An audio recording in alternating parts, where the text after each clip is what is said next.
Good evening students. आज मैं आप लोगों को ट्वेल्थ क्लास इंग्लिश मीडियम का फर्स्ट चैप्टर जो है इंग्लिश का स्पेशल इंग्लिश का फर्स्ट चैप्टर जो है जिसे हम इन्वोकेशन के नाम से जानते हैं वो मैं एक्सप्लेन करने जा रहा हूँ। तो उम्मीद है कि आप सब लोग अपने अपने टेक्स्ट बुक लेकर बैठ गए होंगे और इस चैप्टर के एक्सप्लेनेशन को ध्यान से सुनेंगे। तो मैं सबसे पहले एक मैसेज दे दूँ कि आप सब लोग घर पर सुरक्षित रहिए और जो कोरोना वैश्विक महामारी है इससे बचाव करते रहिए। इसका केवल एक ही बचाव है, सोशल डिस्टेंसिंग और फेस कवर। आप अपने मुंह को हमेशा ढककर रखें जब भी बाहर जाएं और थोड़ा एक दूरी मेंटेन करके रखें। आप देश के भविष्य हैं और आपको अलर्ट रहना है ताकि आज ये बीमारी आपको ना छू सके और ना ही कोई भविष्य में कोई समस्या छू सके। हाँ, एक और बात, बाहर से जब भी घर पे आएँ तो हाथ जरूर धोएं। मेरा मानना है कि 1 मिनट तक आप अपने हाथ जरूर धोएं। लाइफ बॉय जरूरी नहीं है, कोई भी साबुन आप इस्तेमाल कर सकते हैं, ठीक है। तो हम बात करेंगे इन्वोकेशन की। तो हमारा जो चैप्टर है वो इन्वोकेशन है और इसे अथर्ववेद से लिया गया है और इसका अर्थ होता है, इन्वोकेशन का अर्थ है स्तुति करना या प्रार्थना करना। हम प्रेयर मानेंगे। इसमें जो 4 और 4 8 लाइनों के 2 स्टैंजा दिए गए हैं, इन स्टैंजास को हम एक प्रेयर के रूप में ले रहे हैं, हम मानेंगे। और ये प्रेयर ही है क्योंकि ये पूरी दुनिया को प्रेम से, मित्रता से, एक दूसरे की सहभागिता के साथ रहना सिखा रहा है, सिखाने की बात करता है। तो मैं आप लोगों को बता दूं कि इस चैप्टर का नाम है इन्वोकेशन। इन्वोकेशन का अर्थ है स्तुति करना या प्रार्थना करना, ठीक है। मैं इसमें 3 पैराग्राफ दिए गए हैं। एक पैराग्राफ है जिसमें बताया गया है कि इन्वोकेशन के बारे में, दूसरा है इन्वोकेशन को कहाँ से लिया गया है, और तीसरा है इन्वोकेशन क्या मैसेज ये स्तुति क्या संदेश हमें देती है। तो मैं एक्सप्लेन कर रहा हूँ। आप लोगों की किताब मेरे पास है। The 4 Vedas 1500 to 500 BC, Rigveda, Yajurveda, Samaveda and Atharvaveda, composed in the classical language and Sanskrit are the source books of Indian culture। तो मैं आपको बता दूं कि 4 वेद हैं, ऋग्वेद, यजुर्वेद, सामवेद और अथर्ववेद। ऋग्वेद, यजुर्वेद और सामवेद को वेदत्रयी कहा जाता है, इन तीनों को। और जो लास्ट का जो वेद है अथर्ववेद, इससे हमने इन 8 लाइनों को लिया है स्तुति के रूप में। ऐसा कहा जाता है कि वेदों का जो संकलन किया गया वो 1500 BC से 500 BC के दौरान हुआ।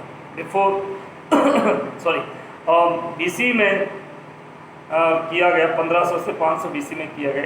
इसी समय को वैदिक एज के नाम से भी जाना जाता है, ठीक है। यदि क्लासिकल लैंग्वेज में, सांस्कृतिक भाषा में लिखे गए हैं, और क्लासिकल लैंग्वेज कौन सी है? संस्कृत में इनको लिखा गया है। They have saved up the age old Indian civilisation. और ये हमारे भारतीय सभ्यता के बाद भारतीय सभ्यता के बारे में, प्राचीन भारतीय सभ्यता के बारे में बताते हैं। The entire course of the Vedas also called Samhita.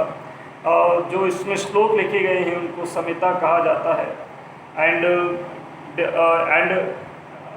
Considered a product of divine revelation. और ये ईश्वर के बारे में बताते हैं। इसके बाद हम बोलेंगे they contain eternal truths of life and gifted bye God and inspired seeds. ये जीवन की वास्तविक सच्चाई क्या है, जीवन का प्रमुख आधार क्या है, इसके बारे में बताते हैं। साथ ही हमें ये जो ग्रंथ हैं ये हमें ईश्वर से प्राप्त हुए हैं। They are so much integral to Indian life and thought pattern that these earliest documented text in the subcontinent remains as contemporary as ever. और मैं आपको बता दूं ये भारतीय जीवन की अभिन्न अंग हैं, ठीक है। हम ये भी कह सकते हैं कि भारतीय जीवन इन्हीं की ही इर्द गिर्द घूमता है। Even today these works are recited with subtleties of intonation and rhythm that have been handed down from the वैदिक टाइम्स। हम ये भी कह सकते हैं कि ये भी प्रमुख रचनाएं हैं जिन्होंने भारतीय जीवन को गढ़ा है, रचा है। साथ ही साथ हम ये कह सकते हैं कि भारत के लोगों के जीवन को एक तरीके से रचना करने में ये प्रमुख योगदान देते हैं। वैदिक समय से ही लोग इनका पालन करते आ रहे हैं। मैं आपको बता दूं कि पहले गुरुकुल हुआ करते थे, और वैदिक गुरुकुल हुआ करते थे। आज से 200 साल पहले तक, 200 से 250 साल पहले तक गुरुकुल हुआ करते थे। लेकिन जब अंग्रेज़ों ने अपनी इंग्लिश पॉलिसी यहाँ पर जो एजुकेशन पॉलिसी लागू की, तो धीरे धीरे हमारे गुरुकुल धीरे धीरे समाप्त हो गए, और कहीं ना कहीं हम लोग अपनी जो वैदिक जो जीवन है उससे भी धीरे धीरे दूर हो गए। फिर भी आज भी कई आश्रम हैं, जो हमारे देश के जो संत हैं वो लोग आज भी अपने आश्रमों में इस ज्ञान को विद्यार्थियों को देते हैं और जनमानस तक पहुंचाने का प्रयास करते हैं। ठीक है, द प्रेजेंट वर्स इज, मैं आपको ब्लू कलर का जो पैराग्राफ है बॉक्स में जो बंद है वो मैं एक्सप्लेन कर रहा हूँ।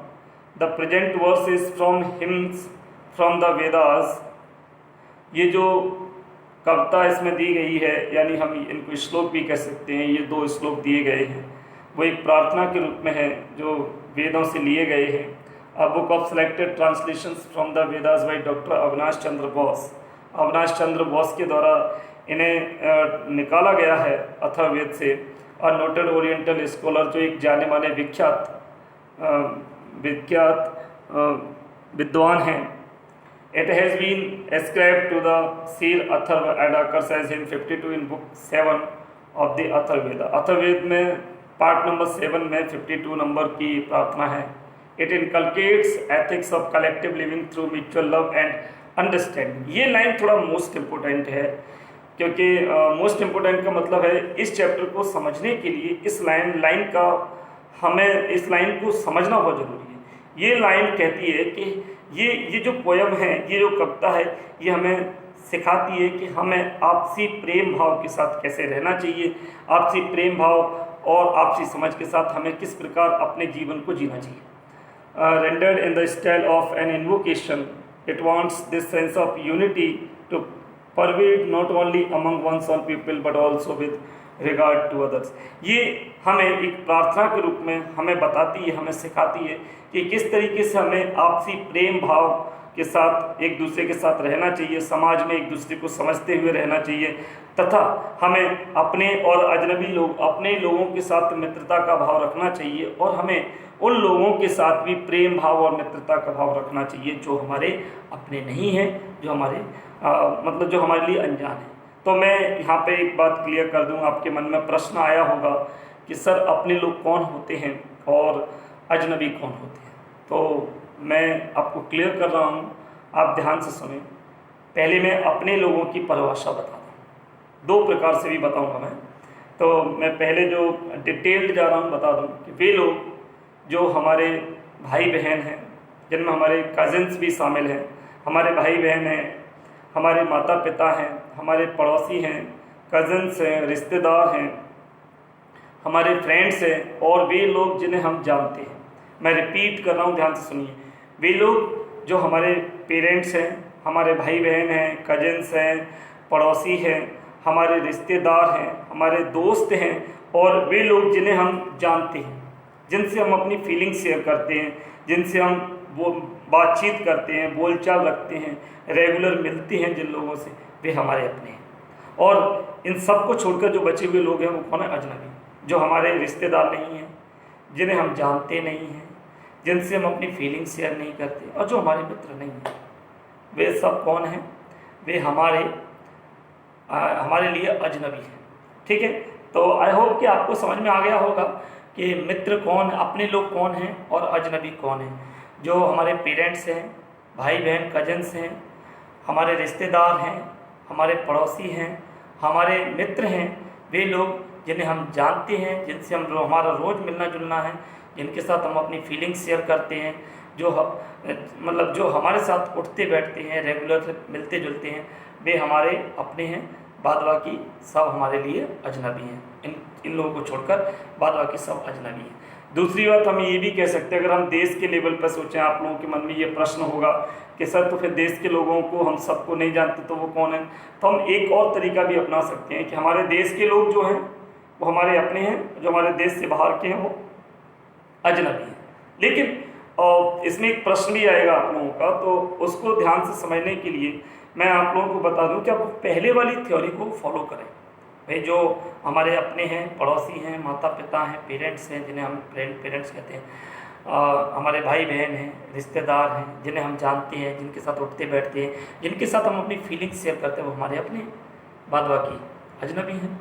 ठीक है, तो ये जो पोयम है, ये पोयम पूरा हमें एक ही बात सिखाती है कि हमें समाज में एक दूसरे के साथ आपसी प्रेम भाव और समन्वय के साथ रहना चाहिए। हमें आपस में नहीं लड़ना चाहिए, हमें एक दूसरे के प्रति मित्रता का भाव रखना चाहिए, चाहे वो अपने हों और चाहे वो अजनबी हो। ठीक है, तो let us come to the point, हम अब पॉइंट पर आते हैं। तो मैं आपको बताता हूँ कि 4 दूनी 8 लाइनें दी गई हैं। लेटस से पहला पैराग्राफ स्टार्ट है, ये जो बॉक्स है उस बॉक्स के नीचे, और मे से दूसरा स्टार्ट है। तो मैं एक्सप्लेन कर रहा हूँ आप लोगों को कि let's have concord with our own people. Concord मतलब मित्रता, फ्रेंडशिप। तो इसमें अविनाश चंद्र बोस जी समझाते हैं हमें कि ये स्तुति हमसे, ये प्रार्थना कैसे है और क्या है।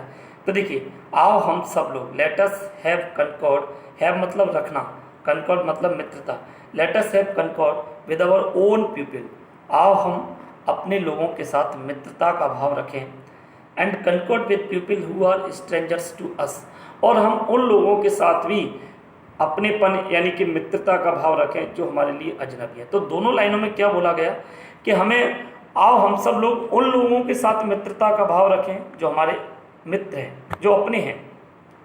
अपने मैं पहले ही बता चुका हूँ आप लोगों को कि कौन अपने हैं और कौन अजनबी हैं।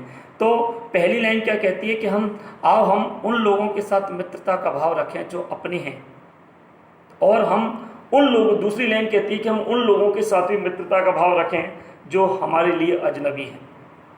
Ashwin's create between us and the strangers a unity of hearts. आओ हम सब लोग अपने अंदर अश्विन पैदा करें। अश्विन जानते हैं आप क्या होता है?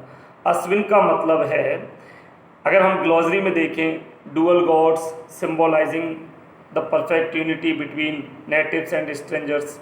मतलब अश्विन्स अजनबी और अपने लोगों के बीच में मित्रता पैदा करने वाले सिंबल हैं। ठीक है, द्विदेव। तो मैं अभी अश्विन को अश्विन ही कहूँगा, इसका हिंदी अर्थ है द्विदेव।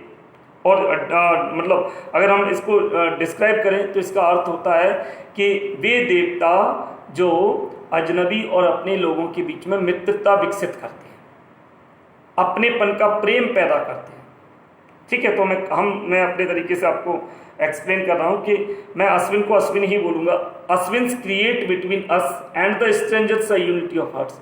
आओ हम सब लोग अपने और अजनबियों के बीच में अश्विन्स पैदा करें ताकि हम भावनात्मक रूप से एक हो सके। ठीक है, आई होप कि आपको ये पैराग्राफ समझ में आया होगा। मैं पहला पैराग्राफ एक बार और रिवाइज करा रहा हूँ कि आओ हम अपने लोगों के साथ मित्रता का भाव रखें और उन लोगों के साथ भी मित्रता का भाव रखें जो हमारे लिए अजनबी हैं। आओ हम मिलकर अपने और अजनबी लोगों के बीच में अश्विन्स पैदा करें और भावनात्मक रूप से एक हो जाएं।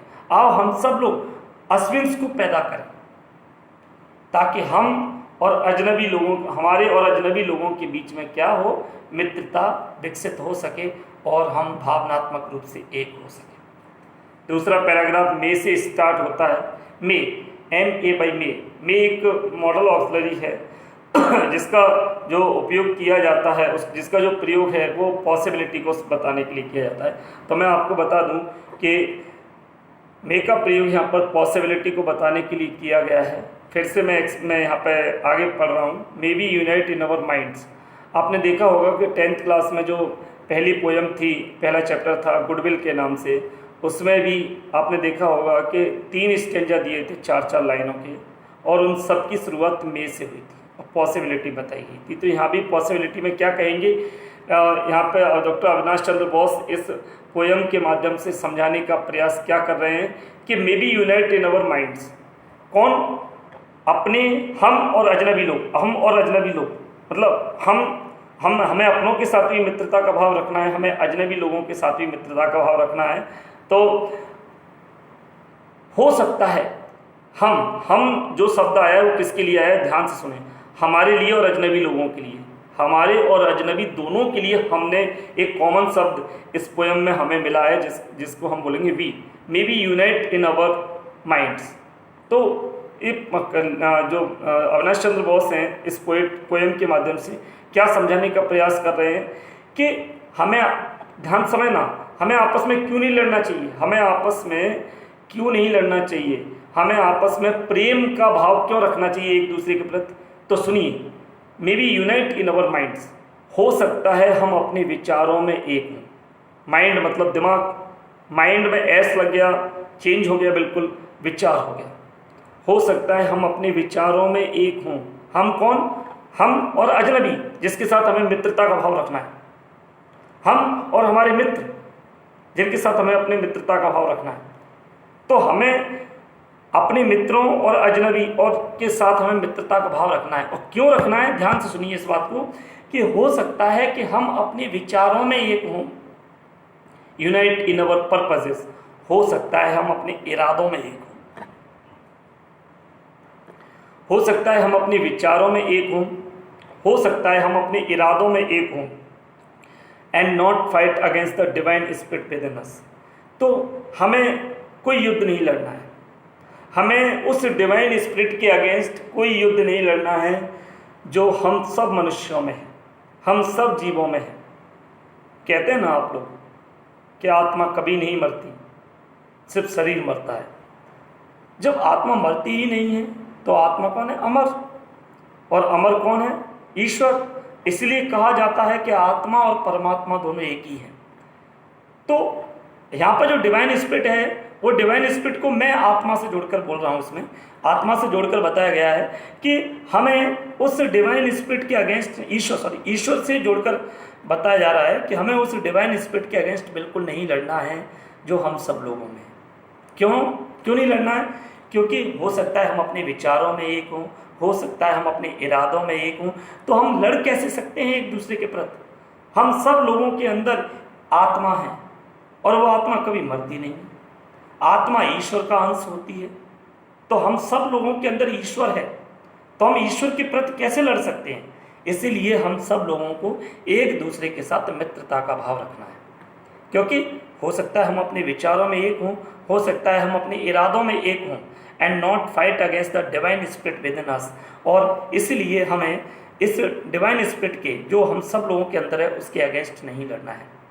Late not the battle cry rise amidst many slain. आओ हम सब लोग उस युद्ध को वही समाप्त कर दें, उस युद्ध क्रंदन को वही समाप्त कर दें जो युद्ध में मारे जाने वाले लोगों के बाद उनके परिवार के लोगों के द्वारा पैदा किया जाता है। कैसे, मैं आप लोगों को बता देता हूँ। स्लैन, बैटल क्राई मीन्स होता है युद्ध क्रंदन। क्या होता है ये युद्ध क्रंदन, मैं बताता हूँ। और स्लैन मतलब होता है हताहत। हताहत का मतलब होता है जो लोग युद्ध में मारे जाते हैं उनको हताहत बोलते हैं। आप कहेंगे सर युद्ध में मारे जाने वाले व्यक्ति को तो शहीद बोला जाता है, वीर गति को प्राप्त कहा जाता है, लेकिन अगर वो हमारी तरफ से लड़ते हुए मरा है तो शहीद और वीर गति को प्राप्त कहलाएगा। लेकिन अगर हमने दूसरी तरफ के व्यक्ति को मारा है तो हमारी तरफ से हताहत करना होगा। तो मैं आप लोगों को बता दूं कि जो लोग युद्ध में, एक कॉमन शब्द हम युद्ध के लिए इस्तेमाल कर रहे हैं, हताहत, जो लोग मारे जाते हैं। तो आओ हम सब लोग उस युद्ध क्रंदन को समाप्त कर दें, यहीं बंद कर दें जो युद्ध में मारे जाने वाले लोगों के परिवार के लोगों के द्वारा उनके मृत शरीर पर किया जाता है। Nor the arrows of the war god, न ही हमें युद्ध का कोई एक तीर भी चलाना है, हमें कोई युद्ध नहीं करना। क्यों? क्योंकि हम अपने अंदर प्रेम का भाव पैदा करने वाले हैं, हमें अपने अंदर प्रेम का भाव पैदा करना है।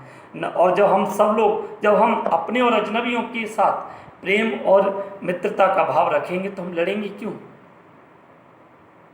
हम लड़ेंगे ही नहीं तो युद्ध नहीं होगा। युद्ध नहीं होगा तो युद्ध में लोग नहीं मारे जाएंगे, और जब लोग नहीं मारे जाएंगे तो उनके परिवार वाले क्यों युद्ध क्रंदन करेंगे? War god fall with the break of the day. War god का अर्थ होता है युद्ध का देवता।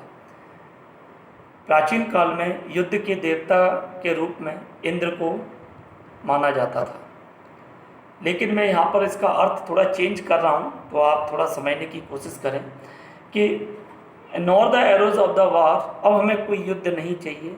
God fall with the break of the day. आओ हम सब लोग इस युद्ध को यहीं समाप्त करके एक नए दिन की शुरुआत करें, और वो दिन कैसा होगा?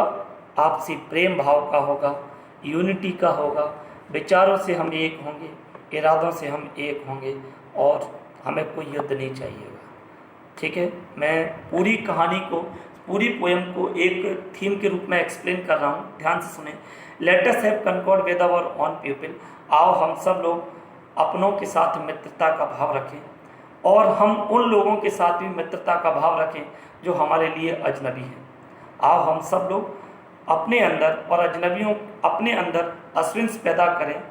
हम उन अजनबियों के अंदर भी अश्विंस पैदा विकसित करने की कोशिश करें, ताकि हम हमारे और अजनबियों के बीच में यूनिटी पैदा हो सके, हम भावनात्मक रूप से एक हो सके। और दूसरा पैराग्राफ है, हो सकता है कि हम अपने विचारों में एक हों, हो सकता है हम अपने इरादों में एक हों, इसलिए हमें उस डिवाइन स्पिरिट के विरुद्ध बिल्कुल भी कोई लड़ाई नहीं लड़नी है जो हम सब जीवों के अंदर है, हम सब लोगों के अंदर है।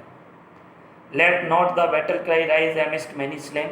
आओ हम युद्ध की हर संभावना को समाप्त कर दें, हम उस युद्ध क्रंदन को पनपने ही ना दें जो युद्ध में मारे जाने वाले लोगों के परिवारजनों के द्वारा उनके मृत शरीर पर किया जाता है। Nor the arrows of the वार, किसी भी प्रकार की युद्ध की संभावना को समाप्त कर दें। आओ हम God fall with the break of the day. आओ हम सब लोग अपने अंदर यूनिटी विकसित करके एक नए दिन की शुरुआत करें जो प्रेम से भरा हो। ये आपकी पहले चैप्टर की इंटोनेशन का पूरा एक्सप्लेनेशन मैंने आप लोगों को दे दिया है। इसके बाद आपकी ग्लॉसरी है जो मैं आप लोगों को अपने नेक्स्ट वीडियो में एक्सप्लेन कर दूंगा, समझा दूंगा। तो आप याद रखिए कि आप लोग इस चैप्टर को समझने के लिए जिन लोगों को अभी भी थोड़ी दिक्कत आई हो तो वो इस वीडियो को बार बार देखें और समझने की कोशिश करें, क्योंकि एक्सप्लेनेशन को समझना सबसे ज़रूरी होता है। याद रखिए कि कभी भी हमें जहाँ से भी सीखने को मिल रहा है, हमें सीखने की कोशिश करते रहना चाहिए। पढ़ाई कंसंट्रेशन से ही हमें अच्छा फल देती है, इसलिए आप कंसंट्रेट होकर ही पढ़ाई करें। याद रखें, इस साल ऑनलाइन क्लासेस आप लोगों के लिए अवेलेबल हैं, और ऑनलाइन क्लासेस में आपकी रिस्पॉन्सिबिलिटी और भी ज़्यादा बन जाती है, क्योंकि अभी आपको कहीं भी किसी भी क्लास में एंटर नहीं होना है, इसलिए किसी भी टीचर के द्वारा आपको नहीं देखा जा रहा है कि आप कर क्या रहे हैं। इसलिए मैं आप लोगों से बार बार कह रहा हूँ कि आपकी रिस्पॉन्सिबिलिटी ज़्यादा है। कोशिश कीजिए आपके पेरेंट्स का जो पैसा है इस साल आप पे जो इन्वेस्ट हो रहा है वो बेकार ना जाए। ठीक है, आगे की वीडियो के लिए आप इसे लाइक और शेयर करते रहिए, सब्सक्राइब जरूर कर लें चैनल को। मैं आप लोगों के लिए कोर्स से संबंधित वीडियो समय समय पर डालता रहूँगा। ठीक है, have a nice day, good night.